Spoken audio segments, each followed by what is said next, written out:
जैसा कि भारत G7 का हिस्सा नहीं है, लेकिन फिर भी विशेष मेहमान के तौर पे भारत इसमें शामिल हुआ, जहां रक्षा, सुरक्षा, व्यापार और सहयोग जैसे तमाम मुद्दों पर चर्चा हुई। लेकिन अब इसी G7 के सदस्य देश जापान ने बहुत बड़ी धमकी दे दी। हालांकि यह धमकी सीधे तौर पे भारत के लिए नहीं है, बल्कि उन सभी देशों के लिए है जिन्होंने G7 की बातों को नहीं माना।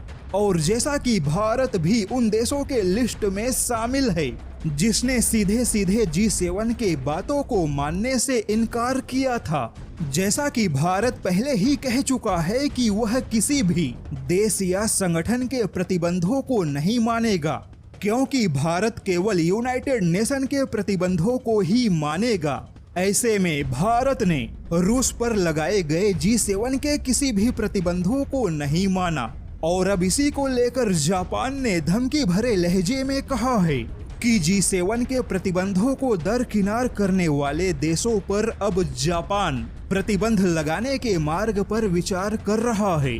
रूस को लेकर जिन देशों ने G7 के प्रतिबंधों को नहीं माना, जापान उन देशों के कंपनियों पर पाबंदी लगाने की तैयारियां कर रहा है। हालांकि ऐसा कदम खुद जापान के लिए बर्बादी का कदम साबित होगा, क्योंकि जापान पहले से ही आर्थिक मामले में बहुत बुरे हालात में है।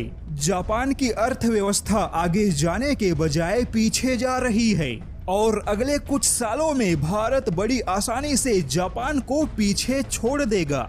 ऐसे में अगर जापान ने भारत जैसे देश पर किसी भी प्रकार की पाबंदी लगाने की कोशिश की, तो भारत का पलटवार भी जापान को झेलना होगा।